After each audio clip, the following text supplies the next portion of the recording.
আপনারা জানেন যে এফআইসির সবচেয়ে জনপ্রিয় ২ টা ব্যাংক অ্যাকাউন্টের নাম হচ্ছে সহজ অ্যাকাউন্ট এবং আমার অ্যাকাউন্ট। যে ২ টা অ্যাকাউন্ট আছে তার মধ্যে কিন্তু সবচেয়ে বেস্ট আমি মনে করি সবচেয়ে বেস্ট হচ্ছে সহজ অ্যাকাউন্ট। কারণ হচ্ছে এখানে আপনার অনেক ধরনের ফেসিলিটিস আছে এবং আম মিনিমাম চার্জে এটা বলতে গেলে কোনো চার্জই নেই আসলে। আপনাকে শুধু ওখান থেকে কিছু লাভ দেয় আপনার অ্যাকাউন্টের ব্যালেন্সের উপরে বা অন্যান্য যদি কোনো আপনার এফডিআর থেকে থাকে বা কোনো ডিপিএস থেকে থাকে তার এগেইনস্টে কিছু ওরা ইন্টারেস্ট দিয়ে থাকে এবং এখানে কোনো আসলে কোনো প্রকার খরচই নেই এই অ্যাকাউন্টটাতে। সো আমরা একটু দেখি যে অ্যাকাউন্টটা কারা করতে পারবেন, কারা করতে পারবেন না। এই অ্যাকাউন্টের কি, কি ফ্যাসিলিটিস আছে একটু ডিটেইলসে আমরা একটু দেখি। এবং এটা আমি যদি কেউ কম খরচের মধ্যে কোনো অ্যাকাউন্ট মেইনটেন্যান্স করতে চান বা মেইনটেইন করতে চান, তো আপনি এই অ্যাকাউন্টটা নির্দ্বিধায় করতে পারেন এবং এটা আমিও নিজেও করি এবং এটা খুবই ফ্লেক্সিবল। আপনি আমরা একটু দেখি কি, কি আছে এখানে।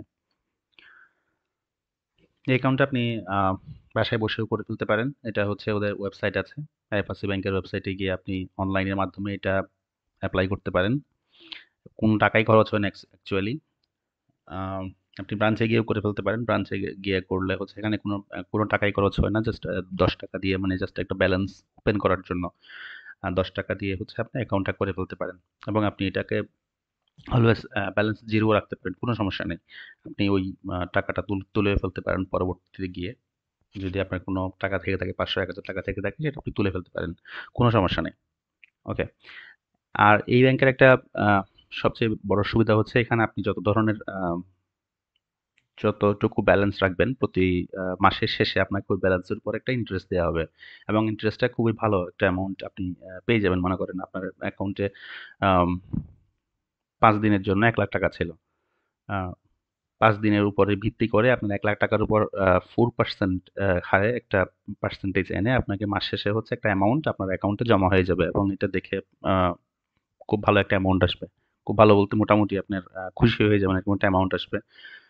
এবং এটা হচ্ছে প্রতিদিনের উপর ভিত্তি করে দেয়া হয় আসলে। প্লে স্টোরেও পেয়ে যাবেন আর হচ্ছে অ্যাপ স্টোরেও পেয়ে যাবেন। এটা হচ্ছে সম্পূর্ণ ফ্রি। আপনি এখান থেকে সব ধরনের কাজই করতে পারবেন। টাকা ট্রান্সফার করা থেকে শুরু করে সব ধরনের কাজ। ইএফটি, এনপিএসবি সব ধরনের ট্রান্সফার আপনি করতে পারবেন। কোনো সমস্যা নেই।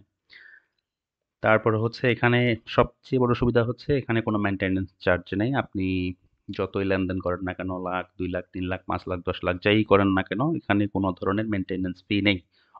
আমি এরকম মেইনটেন্যান্স ফি ছাড়া অ্যাকাউন্ট খুব কম দেখেছি। এই অ্যাকাউন্টে হচ্ছে কোনো প্রকার মেইনটেন্যান্স ফি নেই। প্রতি বছর আমাদের যে একটা মেইনটেন্যান্স ফি দিতে হয়, ১০,০০০ ক্রস করলে ৳১১৫ প্রতি ৬ মাসে। তারপর হচ্ছে ২৫,০০০ ক্রস করলে ৳২০০, ৳১৫০ এরকম একটা অ্যামাউন্ট দিতে হয়। বাট এই অ্যাকাউন্টে কোনো প্রকার এরকম কোনো অ্যামাউন্ট আপনাকে পে করতে হবে না। ওকে। এরপরে হচ্ছে এদের একটা কার্ড আছে।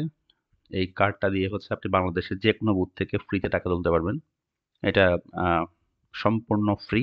যেকোনো মনে করেন আপনি এই কার্ড দিয়ে আপনি ব্র্যাক ব্যাংকের কোনো বুথ থেকে টাকা তুলবেন। সো এটাও ফ্রি। আপনি চাইলে ফ্রিতে টাকা তুলতে পারবেন। এবং এটা লাস্ট ২ মাস ৩ মাস আগে ৩ মাস আগ পর্যন্ত ছিল হচ্ছে আনলিমিটেড ছিল টাকাটা তোলা। এখন হচ্ছে এটা লিমিটেড করে দিয়েছে। মাসে ৫ টা ট্রান্সেকশন করতে পারবেন ফ্রিতে। এরপরে মানে অন্য ব্যাংকের বুথ থেকে ফ্রিতে ৫ টা ট্রান্সেকশন করতে পারবেন। অন্য যদি এর বাইরে যান তাহলে হচ্ছে আপনাকে পে করতে হবে। কিন্তু এটা এর আগে আরো ২-৩ মাস আগে হচ্ছে আরেকদম ফ্রি ছিল, আনলিমিটেড ছিল। আর আইএফআইসি ব্যাংক থেকে তো আপনি ফ্রিতে টাকা তুলতে পারছেনই। এটা তো কোনো সমস্যা নেই।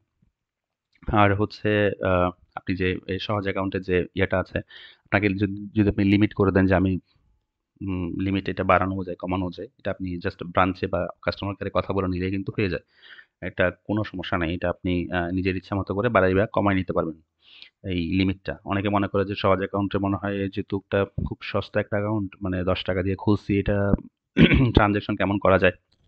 এটা আমি বলব এটাতে আপনি যত ইচ্ছা করতে পারবেন। আমি নিজেও করেছি। সো প্রবলেম হবে না আশা করি।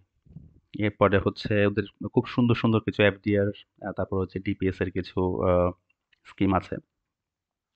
এটার সবচেয়ে বড় সুবিধা হচ্ছে এখানে আপনি ১ বছর থেকে শুরু করতে পারবেন। আপনি চাইলে ১ মাসের এফডিআর করতে পারবেন। আপনি চাইলে ১ বছরের ডিপিএস করতে পারবেন। কোনো সমস্যা নেই।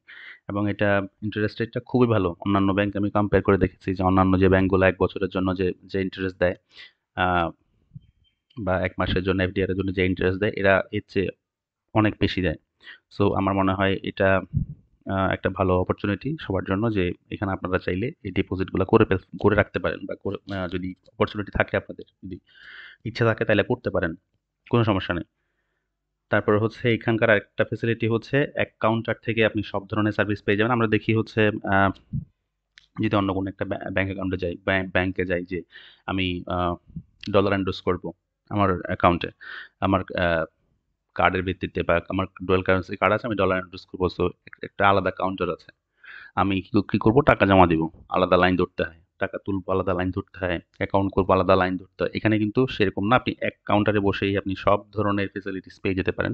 এবং এটা আ আমাদের যে ভোগান্তি আছে এক জায়গা থেকে অন্য জায়গায় লাইন ধরা, এই ব্যাপারটা হচ্ছে একটু ডিক্রিজ করতে সহায়তা করেছে। আমার এটা খুবই ভালো লেগেছে এবং এদের হচ্ছে সবচেয়ে বেশি, বাংলাদেশের সবচেয়ে বেশি ব্রাঞ্চ হচ্ছে এদের। আ প্রত্যেকটা সিটি প্রত্যেকটা সিটি বলব না আমি, ছোট, ছোট যে শহরগুলো আছে, সিটির আন্ডারে যে সাব সিটি গুলো আছে, এগুলাতেও কিন্তু মোটামুটি একটা ভালো বাজার যদি হয়ে যায়, ওখানে ওরা একটা উপশাখা দিয়ে রাখছে যেন আ ওখান থেকে সব ফেসিলিটিস গেইন করা যায়, অ্যাক্সেস করা যায়। সো আমার মনে হয় এটা খুব ভালো একটা অপরচুনিটি সবার জন্য। এর বাইরেও কোনো কিছু জানার থাকে যে ইয়ারলি চার্জ কত? কোনো ইয়ারলি চার্জ নেই। ডেবিট কার্ডের ওরা আপনাকে ডেবিট কার্ড দিবে। ডেবিট কার্ডের চার্জ হচ্ছে ৳৬৯০ প্রতি বছর। আপনি যদি ডেবিট কার্ড না নেন কোনো সমস্যা নেই। আপনি চাইলে ডেবিট কার্ড বন্ধ করে দিতে পারেন। চেক বই আছে ওদের। চেক বই আ এটা হচ্ছে আপনার উপরে, চেক বই নিবেন নাকি নিবেন না। এটাও সেইম। এটাও না নিলে কোনো চার্জ দিতে হচ্ছে না। এসএমএস চার্জ আছে। ৬ মাসে ৳২৫ করে চার্জ কাটে ওরা। ৳২৫ অনলি।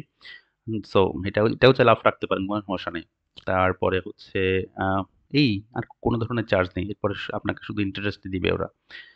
বলতে গেলে আপনি যদি মিনিমাম একটা অ্যামাউন্টও রাখেন, অ্যাকাউন্টে যে ৳২০,০০০ একটা অ্যামাউন্ট আছে আপনার, আপনার কার্ডের টাকা বলেন, এসএমএস এর টাকা বলেন, আপনার আ চেক বইয়ের টাকা বলেন, এর চেয়ে অনেক বেশি টাকা ওরা আপনাকে ইন্টারেস্ট দিবে। সো এটা নিয়ে আর টেনশন করার কিছু নেই। আপনি চাইলে এই অ্যাকাউন্টটা খুব ইজিলি, যদি আপনি বেসিক্যালি স্টুডেন্ট হয়ে থাকেন বা কোনো খুব কম বাজেটের একটা অ্যাকাউন্ট আপনি মেইনটেইন করবেন, আপনার খুব বেশি ট্রান্সেকশন হয় না। আপনি হাউসওয়াইফ হতে পারেন, আপনি বেকার হতে পারেন, আপনি জাস্ট একটা অ্যাকাউন্ট মেইনটেইন করবেন। কিছু, কিছু টাকা মাঝে, মাঝে আসে আপনার এখানে। আম এই ব্যাপারটার জন্য যদি কোনো অ্যাকাউন্ট মেইনটেইন করতে চান, তাহলে আমার মনে হয় এই অ্যাকাউন্টটা আপনার জন্য বেস্ট হবে। সো এর বাইরেও যদি কোনো কিছু জানার থাকে, অবশ্যই কমেন্ট করতে পারেন। আমি আছি আপনাদের উত্তর দেওয়ার জন্য। ধন্যবাদ।